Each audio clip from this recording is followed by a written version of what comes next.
Ada para pintar saya aja, saya itu. Jadi dia para pintar saya aja.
ओम नमो भगवते वासुदेवाय।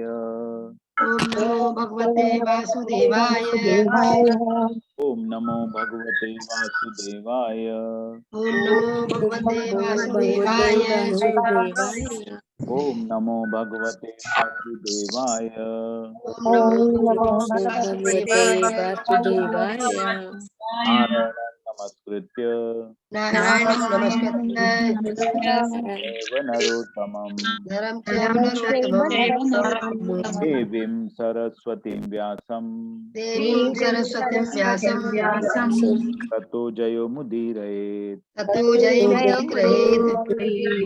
प्रायेषु भद्रेषु नष्टप्रायेषु भद्रेषु नित्यं भागवत सेवया नित्यं भागवत सेवया भगवती उत्तमा श्लोके भगवते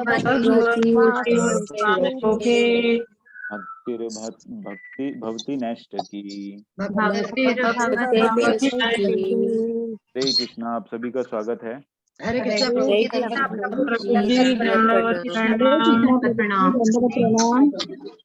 कृष्णा। प्रभु जी क्या होस्ट बना सकते हैं? धन्यवाद।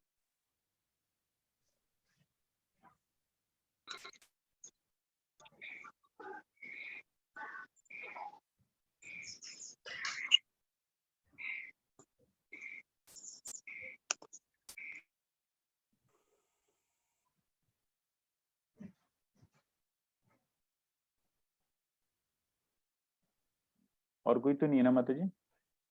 नहीं प्रभु जी, धन्यवाद। हरे कृष्णा, आप सभी का स्वागत है। प्रभु जी ट्रैवल कर रहे थे तो हम लोग आगे बढ़ेंगे 18वें श्लोक से।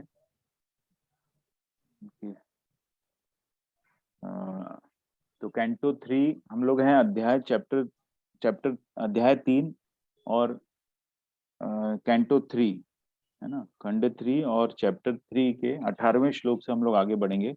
और चैप्टर का नाम है वृंदावन के बाहर कृष्ण की लीलाएं। तो हम लोग देख रहे हैं कि उनके वृंदावन के बाहर मथुरा में और किस तरह की उन्होंने लीलाएं की, तो उसका बहुत संक्षिप्त में वर्णन किया हुआ है। और यहाँ पे ये कौन कर रहा है वर्णन, ये जो विदुर हैं वो एक्चुअली विदुर छोड़ के चले गए थे जब वहां से वो निकले थे, तो वो यात्रा पे निकल गए थे, है ना, विदुर। तो वो यमुना के वहां पर उनको ये उद्धव मिल गए हैं, जो भगवान के महान भक्त हैं उद्धव, और वो उन्हें इन लीलाओं के बारे में उन्होंने वो मिले तो वो बहुत उन्होंने अपनी जिज्ञासा व्यक्त की कि क्या हुआ मेरे जाने के बाद, क्या क्या हुआ। तो जो उद्धव है वो उनको ये लीलाएं बता रहे हैं, है ना। तो किस तरह से उन्होंने कंस को मारा, फिर उसके बाद वो संदीपनी मुनि से उन्होंने वेदों का ज्ञान लिया, उसके बाद रुक्मणी से विवाह किया, है ना। उसके बाद उन्होंने परिजात वृक्ष लाए। इस अध्याय के अंदर जो जो उन्होंने लीलाएं बताई है, नरकासुर का वध करके राजकुमारियों को उन्होंने मुक्त कराया, और फिर वो 16,000 रानियों से उनका विवाह हुआ, और उसके बाद उन्होंने असुरों का नाश करा और नाश करवाया भी दूसरों से। और फिर उसके बाद कुरुक्षेत्र का युद्ध होकर दुर्योधन की स्थिति के बारे में बताया उन्होंने। और फिर देखा कि यदुवंश की सेना भी काफी बड़ी थी, तो उसका भी उन्होंने जो है उसका विनाश हुआ किसी तरह। उन जो आपस में ही उन्होंने झगड़ के लड़के जो है यदुवंश की सेना को भी समाप्त करवाया, जो कि अक्षोहिणी सेना थी उनकी। और उसके बाद युधिष्ठिर को स्थापित किया। ये सब वृत्तांत जो है उद्धव ने विदुर को बताया। और उसके बाद जो है द्रोण का जो ये था पुत्र अश्वत्थामा ने उसमें उसको उनके जो अभिमन्यु का जो वंशज को भी मारने की कोशिश की थी, तो उसकी रक्षा की। तो ये सब करते हुए अब हम अगले श्लोक में पढ़ते हैं, 18वें श्लोक में। अया जयत धर्म सूतम अश्वमेधे त्रिभिर्विभुः सोऽपि क्ष्माम् अनुजै रक्षन् रेने कृष्णम् अनुव्रतः। अया जयत धर्म सूतम अश्वमेधे त्रिभिर्विभुः सोऽपि क्षमाम् अनुजै रक्षरेने क्षणम् अनुव्रतः। मेरे साथ पढ़िएगा। अया जयत धर्म सूतम अश्वमेधे त्रिभिर्विभुः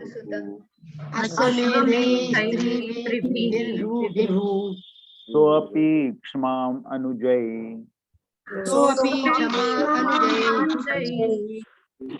रक्षन् रेने कृष्णम् अनुव्रतः।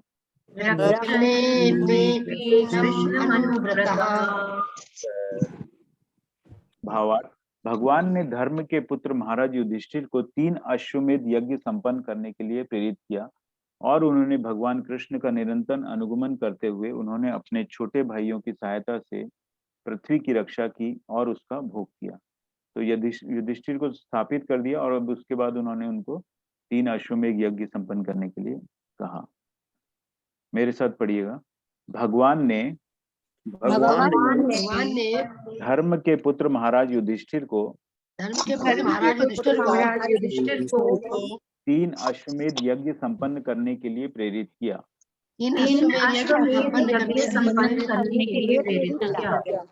और उन्होंने भगवान कृष्ण का निरंतर अनुगमन करते हुए छोटे भाइयों की सहायता से पृथ्वी की रक्षा की और उसका भोग किया। तात्पर्य माता जी कौन पढ़ेंगे? कृष्ण हर्ष माता जी। हरे कृष्ण माता जी। हरे कृष्ण सभी को। तात्पर्य शील प्रभुपाद की जय। शील प्रभुपाद द्वारा महाराज युधिष्ठिर पृथ्वी पर आदर्श राजकीय प्रतिनिधि थे, क्योंकि वे भगवान कृष्ण के निरंतर अनुगामी थे, जैसे कि वेदों में ईशोपनिषद में कहा गया है। भगवान इस दृश्य विराट सृष्टि के स्वामी हैं, जो बद्ध जीवों को अपने साथ उनका संबंध पुनर्जीवित करने का और इस तरह भगवत धाम वापस जाने का अवसर प्रदान करती है। बौद्धिक जगत के संपूर्ण प्रणाली इस कार्यक्रम तथा योजना द्वारा व्यवस्थित है। जो भी इस योजना का उल्लंघन करता है वह प्रकृति के नियमों द्वारा दंडित होता है, क्योंकि प्रकृति परमेश्वर के निर्देश अनुसार कार्य करती है। महाराज युधिष्ठिर पृथ्वी के सिंहासन पर भगवान के प्रतिनिधि के रूप में प्रतिष्ठित हुए थे। राजा से सदैव भगवान का प्रतिनिधि होने की अपेक्षा की जाती है। पूर्ण एकाधिपत्य के लिए भगवान की इच्छा का प्रतिनिधित्व आवश्यक होता है और महाराज युधिष्ठिर इस परम नियम के अनुसार एक आदर्श राजा थे। राजा तथा प्रजा दोनों ही अपने प्रभु जी स्क्रोल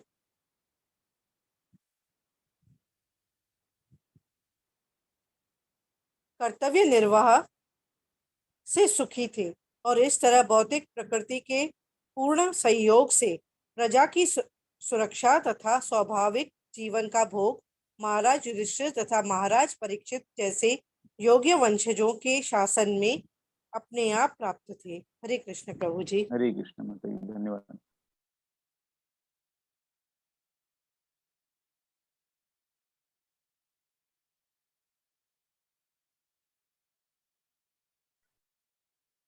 तो ये महाराज युधिष्ठिर जो थे पृथ्वी के सिंहासन पर भगवान के प्रतिनिधि के रूप में प्रतिष्ठापित हुए थे। तो ये अब आगे बढ़ते हैं। भगवान अपि विश्वात्मा लोक वेद पथानुगः कासांसि सेवे द्वारवत्याम् असक्तः सांख्यमास्थितः। भगवान अपि विश्वात्मा लोक वेद पथानुगः कासांसि सेवे द्वारवत्याम् असक्त साख्यम आस्थितः। मेरे साथ पढ़िएगा। भगवान अपि विश्वात्मा विश्वात्मा लोक वेद पथानुगः कामांसि सेवे द्वारवत्याम्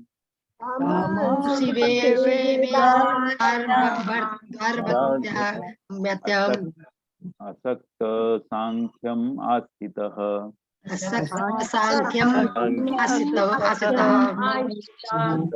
भावार्थ, उसी के साथ साथ भगवान ने समाज के वैदिक रीति रिवाजों का दृढ़ता से पालन करते हुए द्वारकापुरी में जीवन का भोग किया। वे सांख्य दर्शन प्रणाली के द्वारा प्रतिपादित वैराग्य तथा ज्ञान में स्थित थे, है ना। तो भगवान ने जो है पूरे जो रीति रिवाजों के का पालन करते हुए एक उदाहरण प्रस्तुत किया एक्चुअली हम लोगों के लिए कि किस तरह से वो उन्होंने एक गृहस्थ जीवन भी बिताया यहाँ पर वर्षों तक। मेरे साथ पढ़िएगा। उसी के साथ साथ भगवान ने समाज के वैदिक रीति रिवाजों का दृढ़ता से पालन करते हुए द्वारकापुरी में जीवन का भोग किया। वे सांख्य दर्शन प्रणाली के द्वारा प्रतिपादित वैराग्य तथा ज्ञान में स्थित थे। मतलब वो प्रतिपादित वैराग्य था, मतलब थे गृहस्थ में, लेकिन वो पूरे प्रतिपादित वैराग्य तथा ज्ञान में स्थित थे वो, है ना। लेकिन क्योंकि उनको पृथ्वी लोक के लोगों को दिखाना था कि गृहस्थ किस तरह से रीति रिवाजों का दृढ़ता से पालन किया जाता है, तो ये उन्होंने उदाहरण प्रस्तुत किया था। तात्पर्य माता जी। हरे कृष्ण अलका माता जी। हरे कृष्णा। हरे कृष्ण माता जी, पढ़िए। जब महाराज युधिष्ठिर पृथ्वी के सम्राट थे तो श्री कृष्ण द्वारिका में के राजा थे और द्वारिकाधीश कहलाते थे। अन्य अधीन राजाओं की तरह वे भी महाराज युधिष्ठिर के समान के शासन के अधीन थे। यद्यपि भगवान कृष्ण संपूर्ण सृष्टि के परम सृष्टा हैं, किंतु जब तक वे धराधाम में रहे उन्होंने कभी भी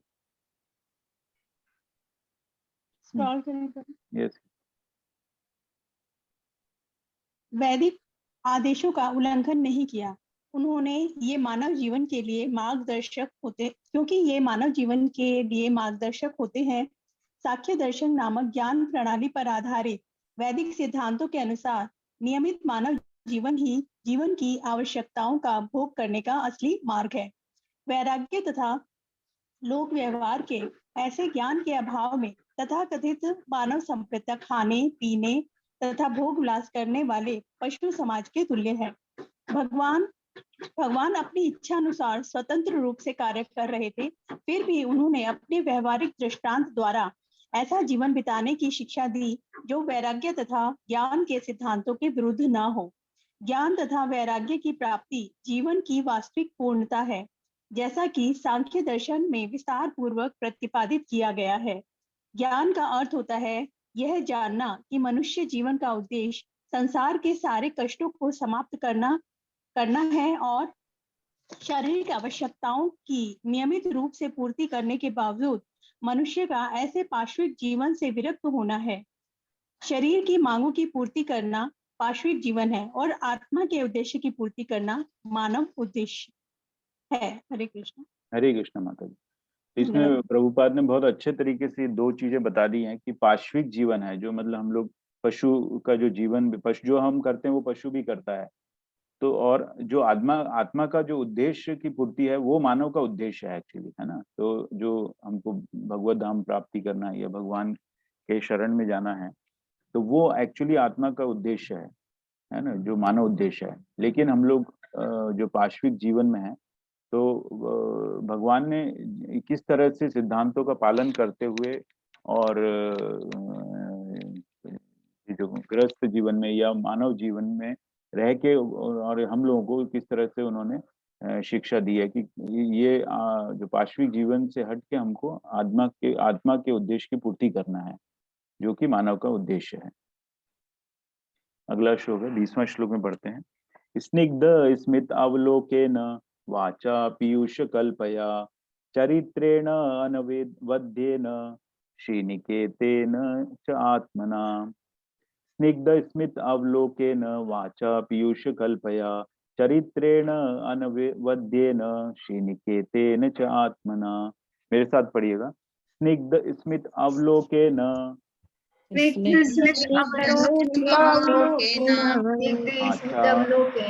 वाचा पीयूष कल्पया चरित्रेणान अनवद्येन श्रीनिकेतेन चात्मना। भावार्थ, वे वहां पर लक्ष्मी देवी के निवास अपने दिव्य शरीर में सदा की तरह के अपने सौम्य तथा मधुर मुस्कान युक्त मुख, अपने अमृतमय वचनों तथा अपने निष्कलंक चरित्र से युक्त रह रहे थे, है ना। मेरे साथ पढ़िएगा। वे वहां पर लक्ष्मी देवी के निवास अपने दिव्य शरीर में सदा की तरह के अपने सौम्य तथा मधुर मुस्कान युक्त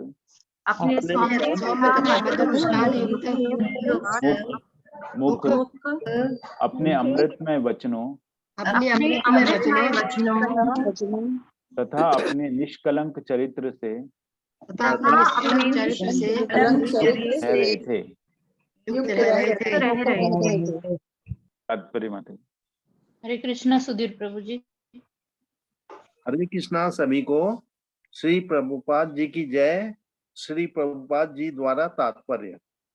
पिछले श्लोक में बतलाया गया है कि सांख्य दर्शन के सत्यों में स्थित भगवान कृष्ण सभी प्रकार के विषयों से विरक्त हैं, पर प्रस्तुत श्लोक में यह बतलाया गया है कि वे लक्ष्मी देवी के निवास हैं। ये दोनों बातें तनिक भी परस्पर विरोधी नहीं है। भगवान कृष्ण बहिरंगा प्रकृति की विविधता से विरक्त हैं, किंतु वे आध्यात्मिक प्रकृति या अपनी अंतरंगा शक्ति का नित्य आनंदमय भोग करते हैं। जो अल्पज्ञ हैं वे बहिरंगा तथा अंतरंगा शक्ति के इस अंतर को नहीं समझ सकते। भगवत गीता में अंतरंगा शक्ति को परा प्रकृति कहा गया है। विष्णु पुराण में भी विष्णु की अंतरंगा शक्ति को पराशक्ति कहा गया है। भगवान कभी भी पराशक्ति की संगत से विलग नहीं होते। इस पराशक्ति का तथा इसकी अभिव्यक्तियों का वर्णन ब्रह्म संहिता के 5वें अध्याय में 37वें श्लोक में आनंद चिंतमय रस प्रतिभाविता भी के रूप में हुआ है। भगवान नित्य आनंदमय हैं और ऐसे दिव्य आनंद से प्राप्त होने वाले आस्वाद से ज्ञात हैं। बहिरंगा शक्ति की विविधता के निषेध के लिए आवश्यक नहीं है कि आध्यात्मिक जगत के सकारात्मक दिव्य आनंद का निषेध किया जाए। अतएव भगवान की सौम्यता, उनकी मुस्कान, उनका चरित्र तथा उनसे संबद्ध सभी बातें दिव्य हैं। अंतरंगा शक्ति की ऐसी अभिव्यक्तियां वास्तविक हैं जिनका भौतिक प्रतिबिंब मतलब छाया एकमात्र क्षणिक स्वरूप है, जिससे हर ज्ञानवान व्यक्ति को विरक्त रहना चाहिए। हरे कृष्णा प्रभु को। हरे कृष्णा प्रभु। तो इसमें प्रभुपाद ने बहुत अच्छा जो है अंतरंगा और बहिरंगा शक्ति के बारे में, जो हम लोगों ने भगवत गीता में भी काफी डिटेल में पढ़ा है, उसके बारे में बताया प्रभुपाद जी ने। और जो ये प्रभुपाद कह रहे हैं कि अंतरंगा शक्ति की ऐसी अभिव्यक्तियां जो है जिनका भौतिक प्रतिबिंब, ये सिर्फ प्रतिबिंब है ना, जो एक क्षणिक स्वरूप है, तो ये हर ज्ञानवान को इससे विरक्त रहना चाहिए। तो ये उनके अंतरंगा शक्ति का एक उदाहरण है। जो भौतिक प्रतिबिंब है, ये उनका एक उदाहरण है, सिर्फ एक क्षणिक स्वरूप है, जो कि हम बता रहे हैं प्रभुपाद, जिससे कि हमको विरक्त रहना है। 21वां श्लोक पढ़ते हैं।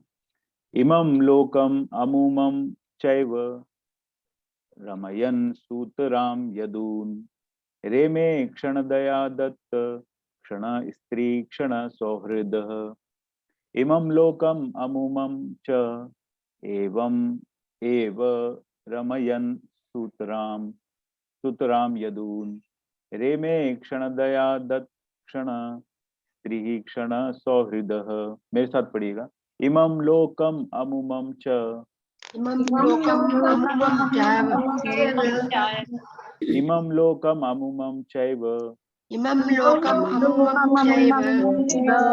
रमयन् सुतराम यदून रमयन् सुतराम यदून रेमे क्षण दया दत्त क्षण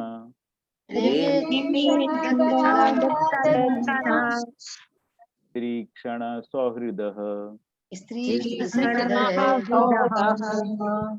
भावार्थ, भगवान ने इस लोक में तथा अन्य लोकों में अर्थात उच्च लोकों में विशेष रूप से यदुवंश की संगति में अपनी लीलाओं का आनंद लिया। रात्रि में विश्राम के समय उन्होंने अपनी पत्नियों के साथ दाम्पत्य प्रेम की मैत्री का आनंद लिया। मेरे साथ पढ़िएगा। भगवान ने इस लोक में तथा अन्य लोकों में अर्थात उच्च लोकों में विशेष रूप से यदुवंश की संगति में अपनी लीलाओं का आनंद लिया।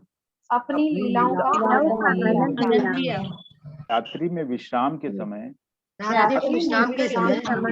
उन्होंने अपनी पत्नियों के साथ दाम्पत्य प्रेम की मैत्री का आनंद लिया।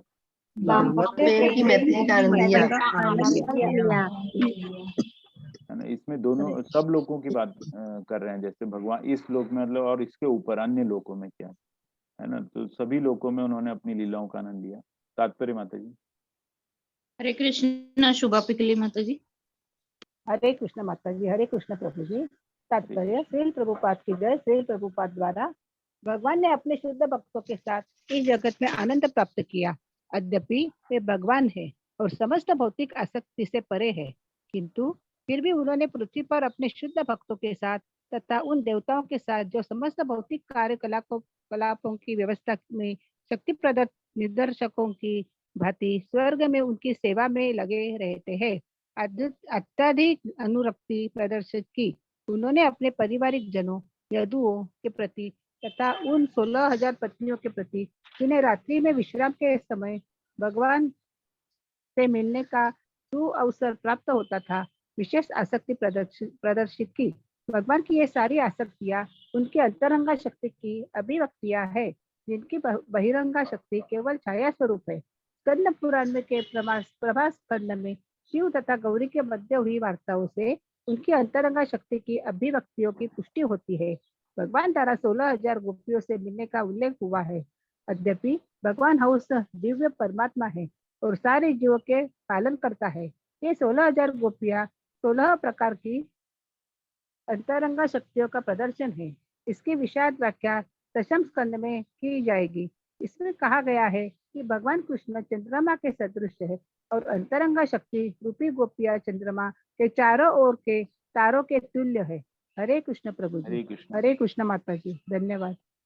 ये जो है जो लीलाएं, जो भगवान की जितनी भी लीलाएं जो हैं, वो सब उनकी अंतरंगा शक्ति, मतलब जो भी जिसपे हम जो आम मानव समाज जो इस पे विश्वास नहीं करता या जिसपे उसको संदेह होता है कि ये कैसे हो सकता है, तो वो सब भगवान की लीलाएं, और वो सब लीलाएं जो हैं वो अंतरंगा शक्ति की अभिव्यक्तियां हैं। ये इस तरह का प्रभुपाद ने यहाँ पर बताया है।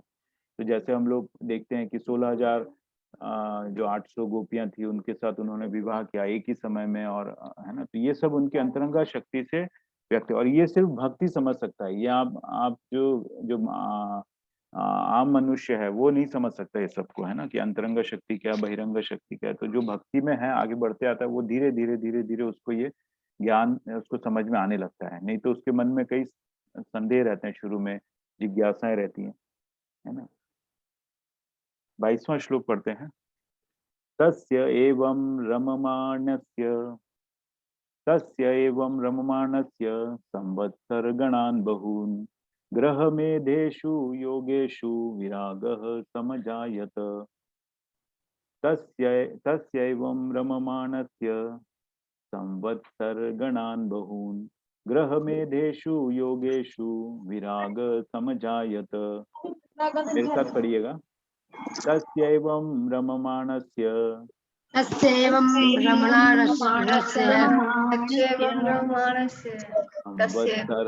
संवत्सरगणान् बहून् ग्रहमेधेषु योगेषु विराग समजायत। भावार्थ, इस तरह भगवान अनेकानेक वर्षों तक गृहस्थ जीवन में लगे रहे, किंतु अंत में नश्वर यौन जीवन से उनकी विरक्ति पूर्णतः प्रकट हुई। तात्पर्य माता जी, और मेरे साथ पढ़िएगा। इस तरह भगवान अनेकानेक वर्षों तक गृहस्थ जीवन में लगे रहे, किंतु अंत में नश्वर यौन जीवन से उनकी विरक्ति पूर्णतया प्रकट हुई।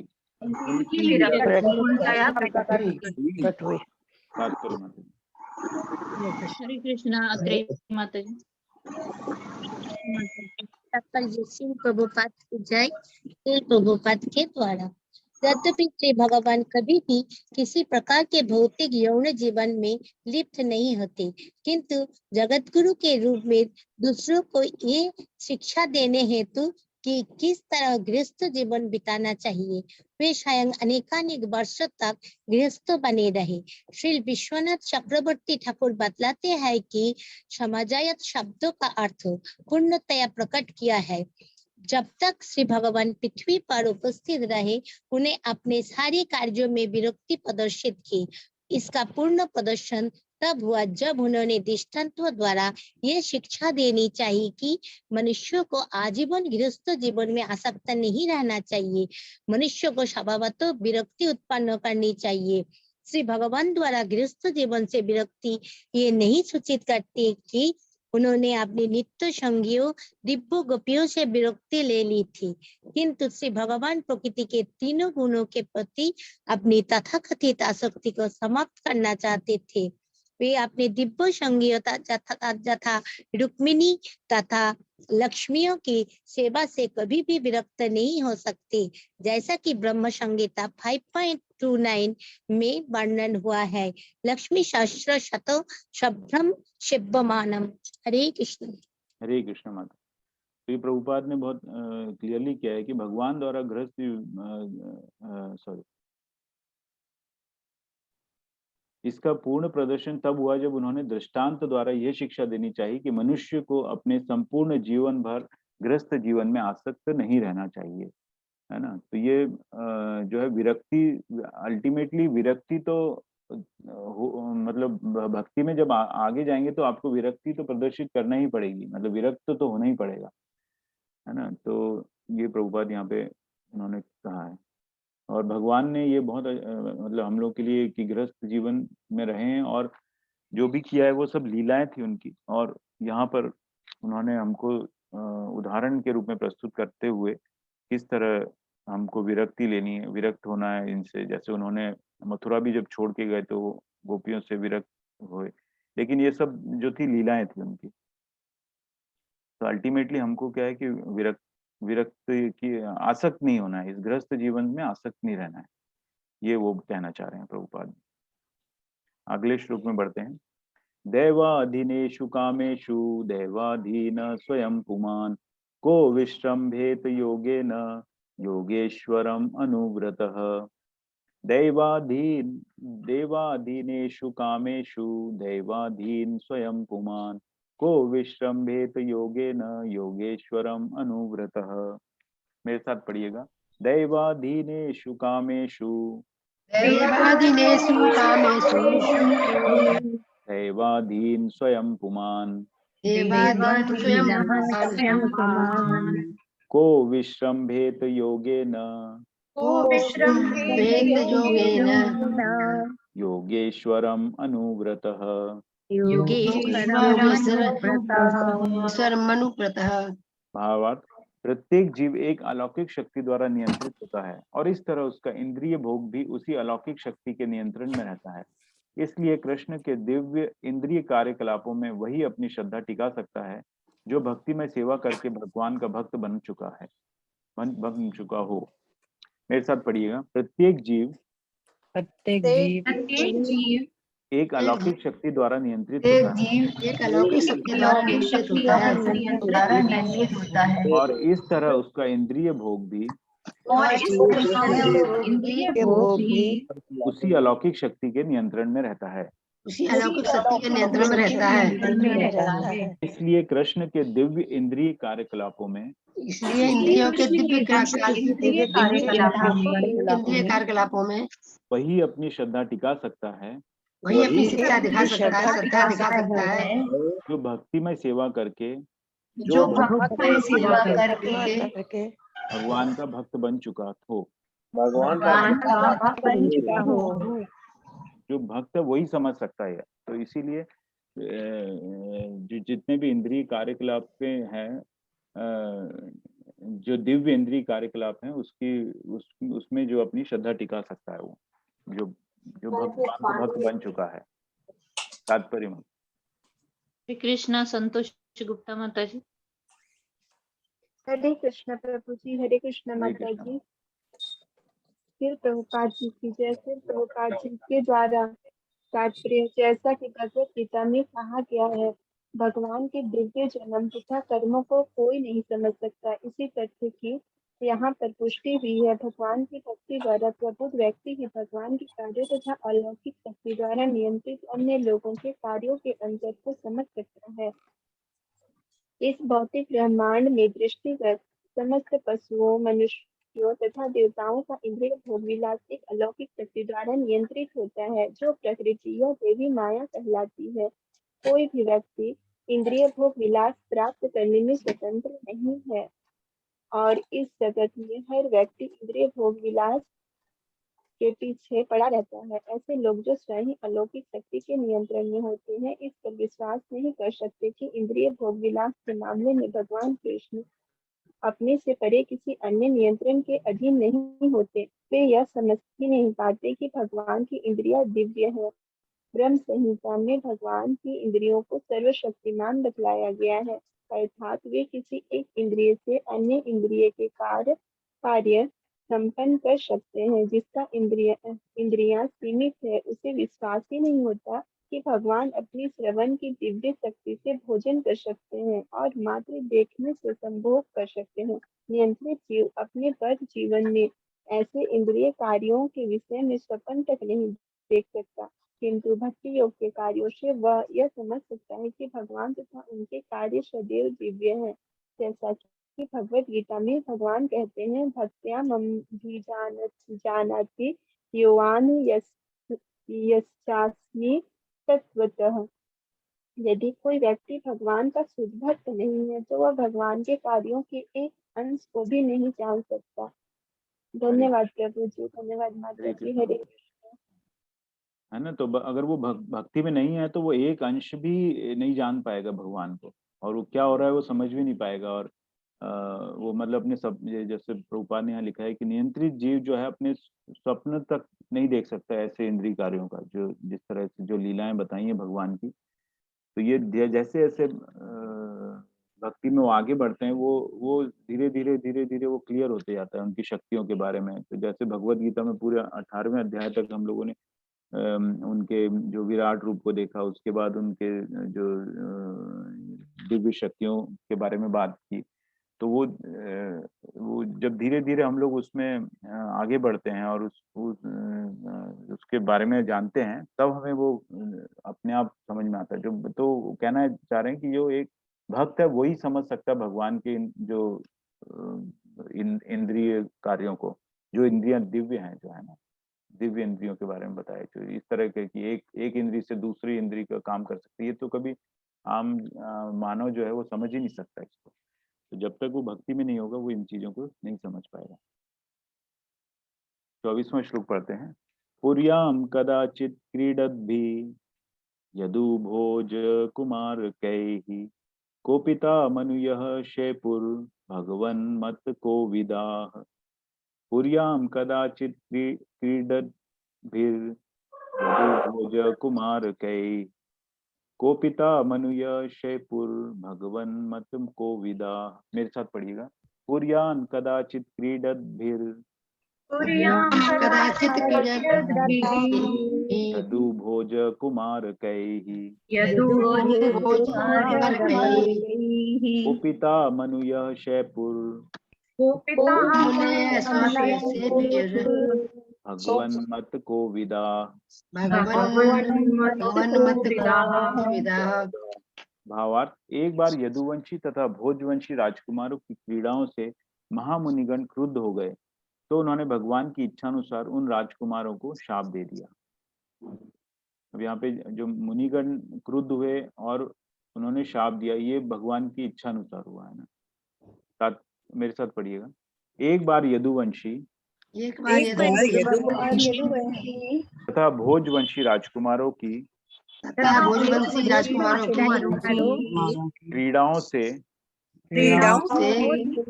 महामुनिगण क्रुद्ध हो गए, तो उन्होंने भगवान की इच्छा अनुसार उन राजकुमारों को शाप दे दिया।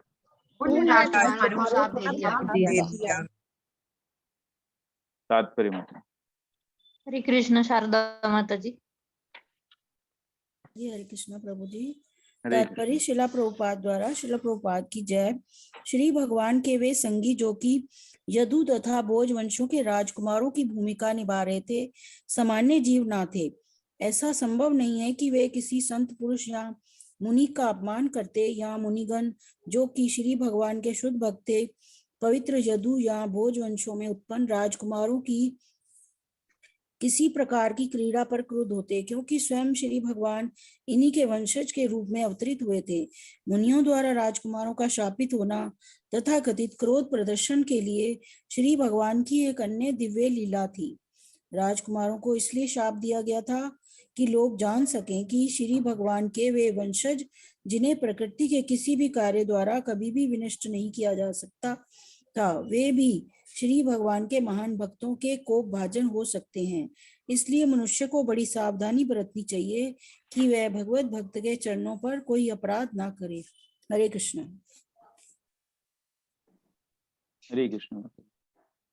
तो ये इसमें ये प्रभुपाद ने बताया बहुत अच्छा कि जो मतलब मुनि का अपमान और ये मुनि का अपमान करते हैं मुनिगण जो कि भगवान के शुभ भक्त पवित्र यदु या भोज वंशों के उत्पन्न राजकुमार को किसी प्रकार की पीड़ा पर क्रुद्ध होते, है ना। लेकिन क्योंकि भगवान चाहते थे कि ऐसा हो, इसीलिए ये हुआ है।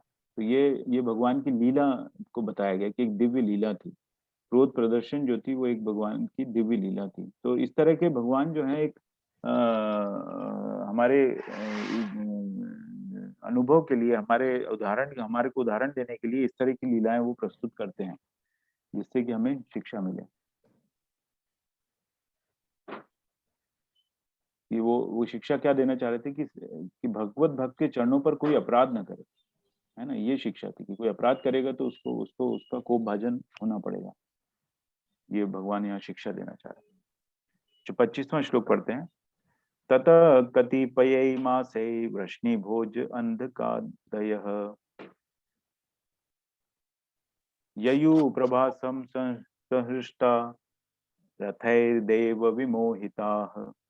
ततः कतिपयै मासैः वृष्णिभोज अंधकादयः ययुप्रभासं असहृष्टा रथैर्देव विमोहिता। मेरे साथ पढ़िएगा। ततः कतिपयैर्मासै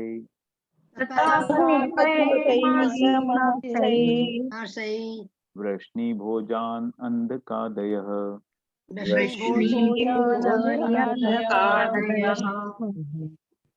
ययुप्रभासं सहृष्टा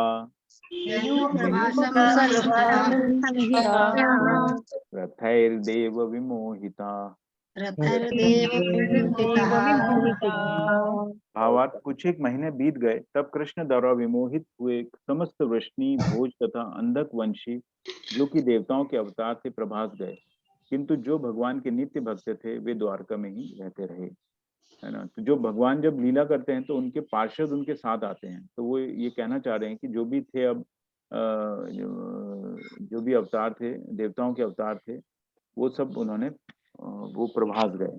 और उसके बाद जो भक्त थे, तो जो भक्त होता है वो द्वारका में, मतलब भगवान के जो नित्य भक्त थे वे द्वारका में ही रहते रहे, ठीक है ना। जहाँ पे भगवान ने अपनी लीलाएं की थी तो वो वहीं रह गए। मेरे साथ पढ़िएगा। कुछ एक महीने बीत गए तब कृष्ण द्वारा विमोहित हुए समस्त वृष्णि भोज तथा अंधकवंशी जो कि देवताओं के अवतार थे प्रभास गए, किंतु जो भगवान के नित्य भक्त थे वे द्वारका में ही रहते रहे। यहाँ पे जो ये प्रभास का है ना, ये प्रभास एक तीर्थ स्थान है एक्चुअली। तो ये अब सब जो है वो अभी सब आपस में लड़ लिए, युद्ध हो गया, है ना। अब वो प्रभास तीर्थ स्थान गए ताकि वो अपने जो है पितरों को के लिए जो ये है जो भी धार्मिक जो अनुष्ठान करना है, जो भी करना है वो करेंगे वहाँ।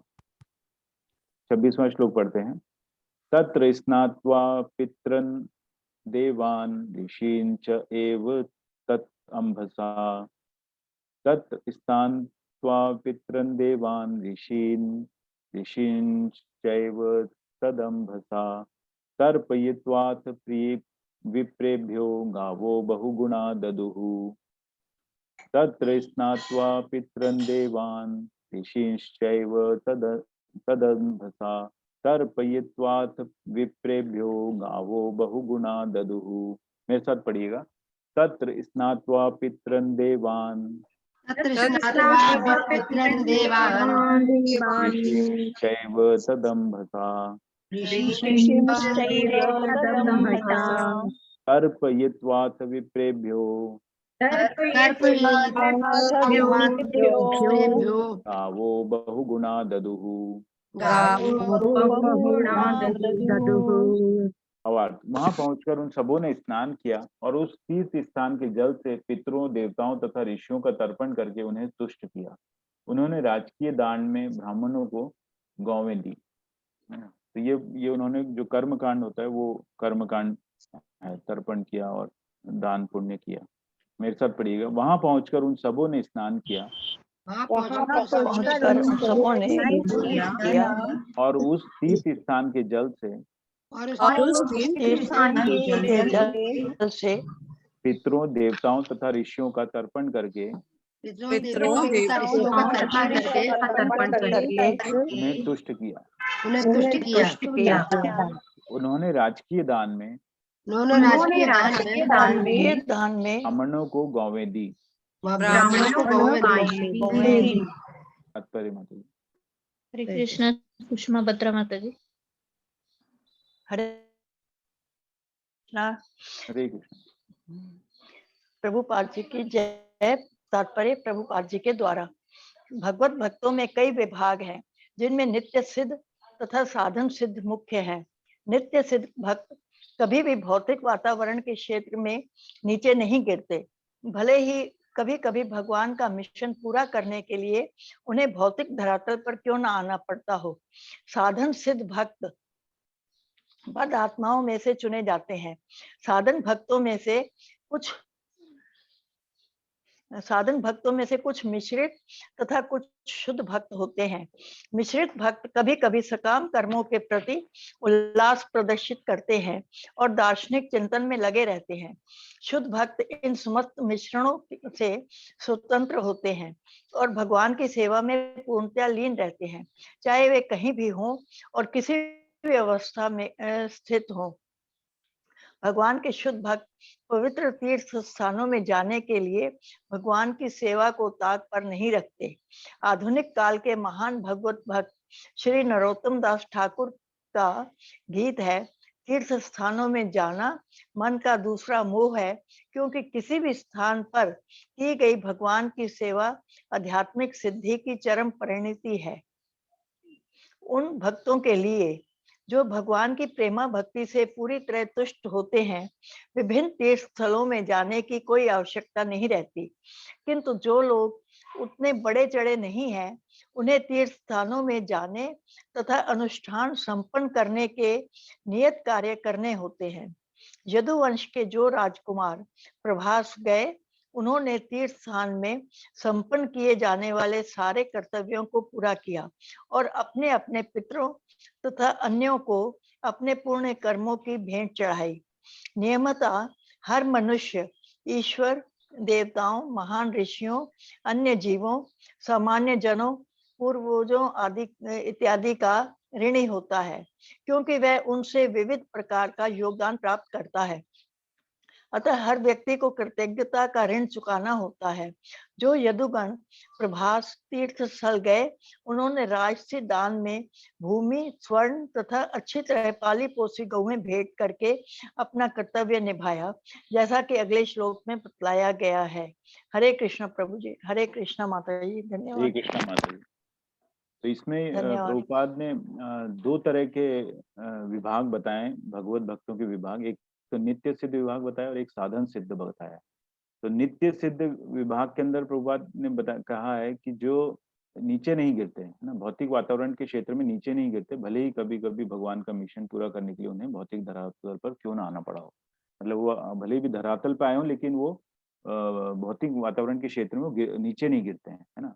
और साधन भक्ति के अंदर फिर उन्होंने प्रभुपाद ने बताया कि ये बद्धात्माओं से चुने जाते हैं और ये दो तरह के होते हैं, कुछ मिश्रित होते हैं और कुछ शुद्ध भक्त होते हैं, है ना। मिश्रित भक्त जो है उल्लास प्रदर्शित करते हैं और दार्शनिक चिंतन में लगे रहते हैं, और शुद्ध भक्त इन समस्त मिश्रणों से स्वतंत्र होते हैं। तो इस तरह से ये तीन तरह के जो भक्त हैं, नित्य भक्त और फिर साधन भक्ति के अंदर दो, मिश्रित भक्त और शुद्ध भक्त, है ना।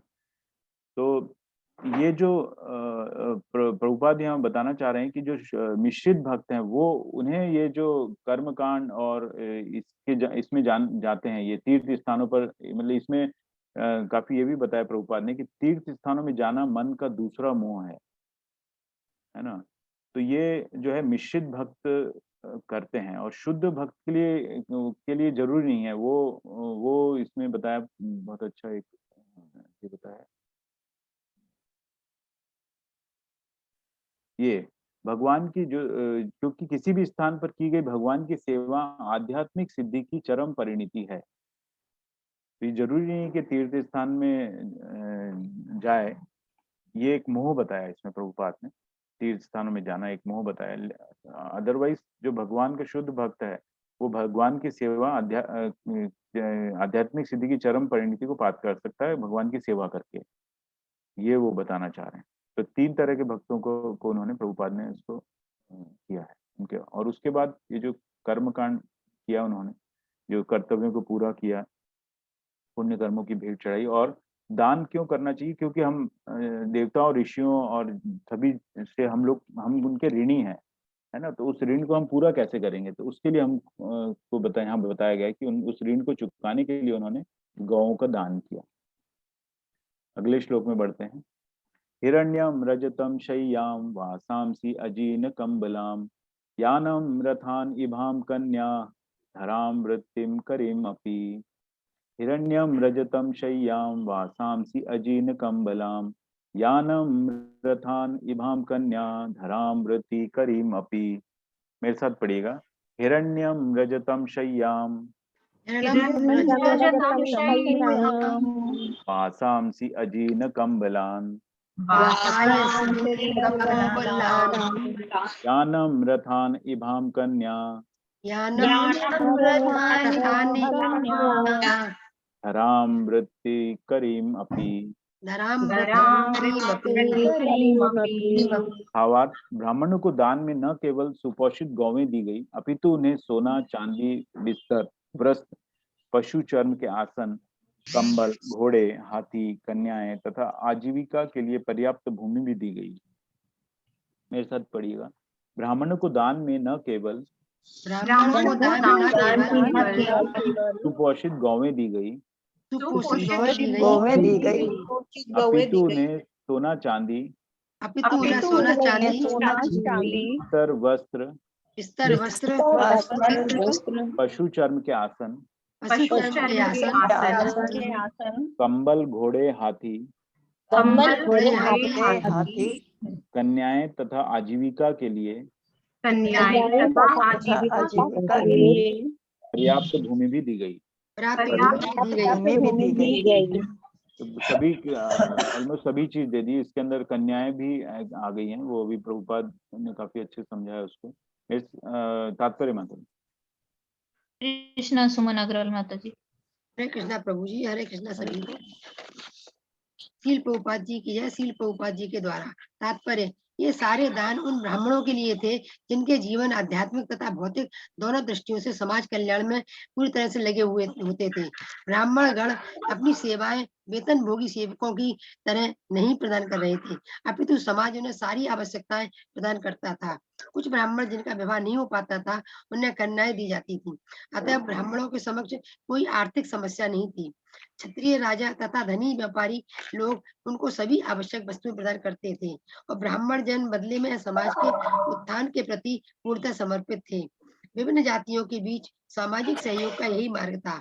जब ब्राह्मण वर्ग या जाति जिसमें ब्राह्मण योग्यताएं नहीं थी समाज द्वारा पोषित होकर धीरे धीरे आराम तलब बन गई, तो वे पतित होकर ब्रह्म बंधु अर्थात अयोग्य ब्राह्मण बन गए। इसी तरह समाज के अन्य सदस्य प्रगतिशील जीवन के सामाजिक मानदंड के से क्रमशः नीचे गिर गए। जैसा कि भगवत गीता में कहा गया है, जाति तथा भगवान द्वारा निर्मित है, जाति प्रथा भगवान के द्वारा निर्मित है और समाज के प्रति किए गए कार्य के गुण के अनुसार व्यवस्थित है, जन्म सिद्ध अधिकार के रूप में नहीं, जैसा कि वर्तमान पतित समाज में झूठे ही दावा किया जाता है। हरे कृष्ण प्रभु जी, हरे कृष्ण। है ना। तो इसके अंदर जो है ब्राह्मणों के बारे में बताया कि जो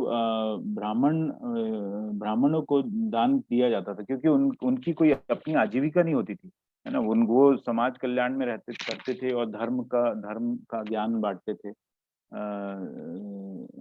लोगों को। तो वो उनका जो जीवन यापन जो है वो दान के ऊपर ही होता था। तो कई ब्राह्मण है जिनका विवाह नहीं हो पाता था, उन्हें कन्याएं भी दी जाती थी, है ना। तो पूरा जो ब्राह्मणों का बहुत सम्मान होता था। आज के जैसे नहीं कि जो कोई भी ब्राह्मण का अनादर कर देता है, उसके वस्त्रों को देख के वो समझता है कि ये ढोंगी है ना। उसके पीछे उनका कारण है, क्योंकि कई ढोंगी भी हैं। तो लेकिन जिस तरह का सम्मान पहले ब्राह्मणों का था वैसा अब नहीं है। तो और उसका जो कारण यह है कि जो वर्णाश्रम धर्म के अनुसार जो व्यवस्था थी पहले ना, वो थी। आज वैसी व्यवस्था नहीं है। ब्राह्मण कुछ कर रहा है ना, वैश्य कुछ कर रहा है, शूद्र कुछ कर रहा है। तो वो व्यवस्था अब नहीं है, इसीलिए भी शायद वो जो सम्मान है वो अब नहीं है। तो और ब्राह्मण है, वर्तमान पतित समाज में झूठे ही दावा किया जाता है। जन्म सिद्ध, अगर वो ब्राह्मण परिवार में जन्म हुआ है तो वो उसका जन्म सिद्ध अधिकार हो गया कि वो ब्राह्मण है। लेकिन ऐसा नहीं है, वो उसके जो कार्य के गुण के अनुसार जो है वो ब्राह्मण होना चाहिए, ऐसा प्रभुपाद ने यहाँ पे लिखा हुआ है। 28वां श्लोक पढ़ लेते हैं। अन्नम चौरुरसम तेभ्यो दत्वा भगवद अर्पणम गोवी प्रार्था सवशूरा रणे मूर्भुवि मूर्धभिः। मेरे साथ पढ़िएगा। अन्नम चौरुरसम तेभ्यो दत्वा भगवत अर्पणम गोवी प्रार्था सवशूराः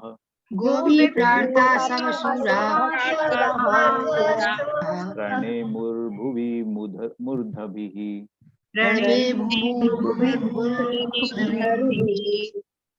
भावार्थ, तत्पश्चात उन्होंने सर्वप्रथम भगवान को अर्पित किया गया अत्यंत स्वादिष्ट भोजन उन ब्राह्मणों को भेंट किया और तब अपने सिरों को भूमि का स्पर्श करते हुए उन्हें सादर नमस्कार किया। वे गौओं तथा ब्राह्मणों की रक्षा करते हुए भली भांति रहने लगे। मेरे साथ पढ़िएगा। तत्पश्चात उन्होंने सर्वप्रथम भगवान को अर्पित किया गया स्वादिष्ट भोजन उन ब्राह्मणों को भेंट किया और तब अपने सिरों से भूमि का स्पर्श करते हुए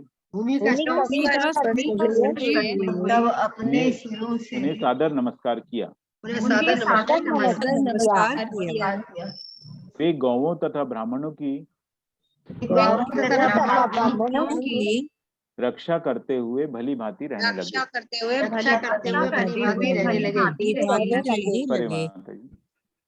श्री कृष्ण अरुणी देवी दासी माता जी। हरे कृष्णा प्रभु जी। हरे कृष्णा सभी को।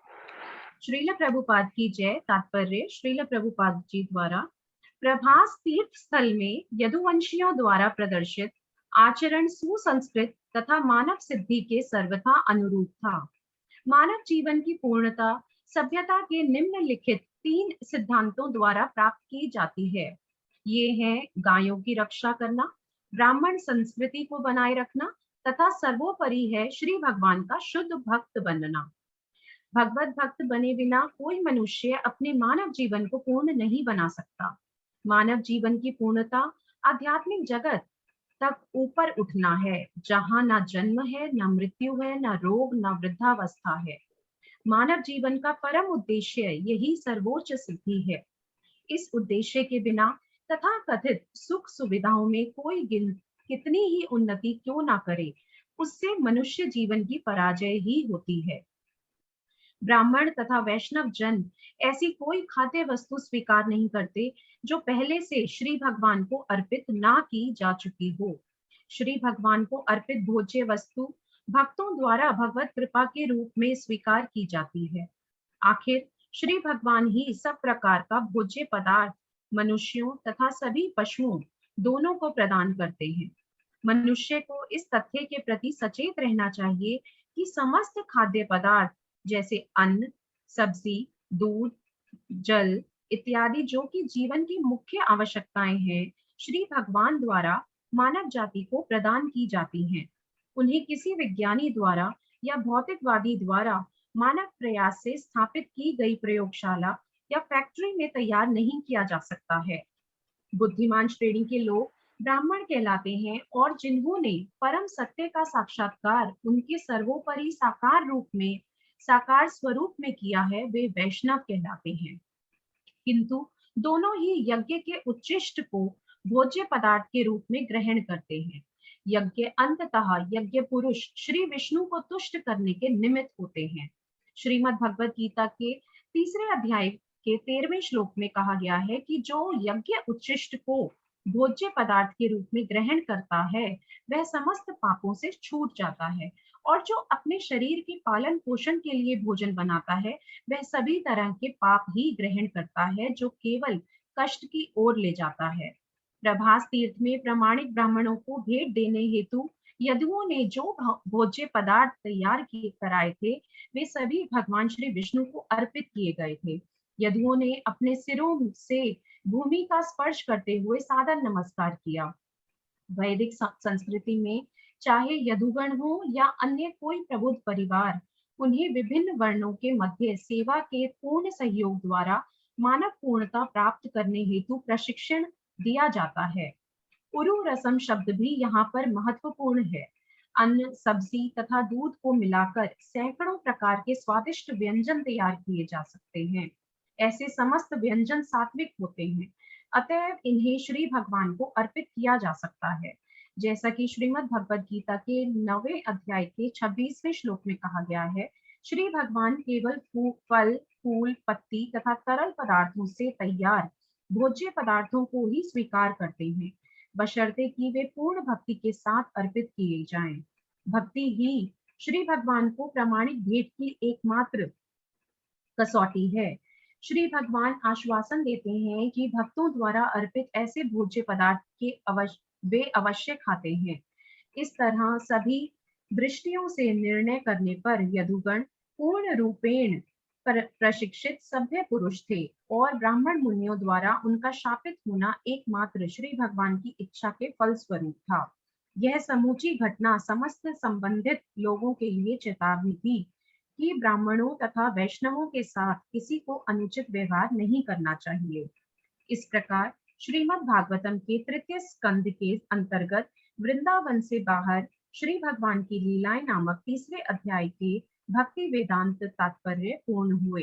हरे कृष्णा। हरे कृष्णा, धन्यवाद। तो इसमें पूरा जो है इसके बारे में बताया है कि जो उन्होंने भोजन अर्पित किया या जो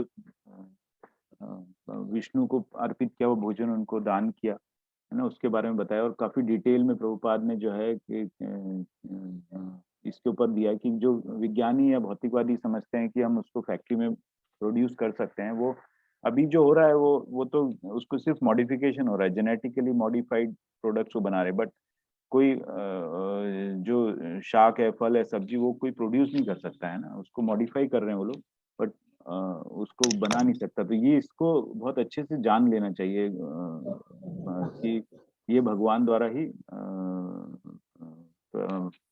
ये किया गया है, बनाया गया।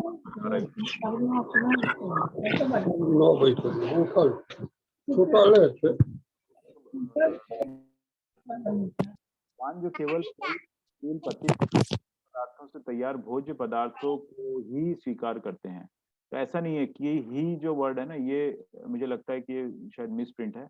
मतलब प्रेम से चढ़ाया हुआ, भक्ति पूर्वक चढ़ाया हुआ अगर फल, पुष्टि और तरल पदार्थ भी देते हैं तो भगवान उसको भी स्वीकार करते हैं, है ना, भी होना चाहिए यहाँ पे। तो ये हम लोगों ने पढ़ा है, ये मुझे ऐसा लग रहा है ये है। अदरवाइज अगर आप सक्षम हैं तो जो भी आप चढ़ाते हैं शास्त्रों के अनुसार भोज्य पदार्थ, वो भगवान ग्रहण करते हैं। और कोई नहीं है तो वो अगर भक्ति से चढ़ाया हुआ फल, पत्ती, तरल पदार्थ आप चढ़ाते हैं तो वो भी स्वीकार करते हैं भगवान। ये बताएगा प्रभु जी, वहाँ केवल शब्द भी लिखा हुआ है। भगवान केवल फल फूल पत्ती तथा पदार्थों से ही सीखा। हाँ, केवल भी लिखा हुआ है ना। जी प्रभु जी। प्रभु जी शायद ये 3.13 में आया है ना, तो ये शायद वेज और नॉन वेज के बारे में है कि भगवान केवल सात्विक चीजों से बने हुए वो भी भगवान स्वीकार करते हैं, बाकी चीजों से तात्पर्य नहीं। उनका ये था कि कोई अगर भक्ति से मुझे फल पत्ती और जल भी अर्पण करता है ना, ये 3 चीजें थी वहां पर कि फल फूल पत्ती और जल कोई मुझे प्रेम से भी देता है तो मैं उसको स्वीकार करता हूँ, उसको भी स्वीकार करता हूँ मैं। हाँ प्रभु। सिर्फ ही नहीं है, मतलब हाँ, और केवल भी है, केवल। ओम अज्ञानतिमिरान्धस्य ज्ञानाञ्जनशलाकया येन तस्मै श्री गुरुवे नमः। नमः ओम विष्णुपादाय कृष्णपृष्ठाय भूतले श्रीमते भक्ति वेदांत स्वामिनिति नामिने। नमस्ते सारस्वती देवे गौरवाणी प्रचारिणे शून्यवाद जय श्री कृष्ण चैतन्य प्रभु नित्यानंद, श्री अद्वैत गदाधर श्रीवासादि गौर भक्त वृंद। हरे कृष्ण कृष्ण कृष्ण हरे हरे, हरे राम राम राम हरे हरे। हरे कृष्णा। हरे सुधीर, कृष्ण। हरे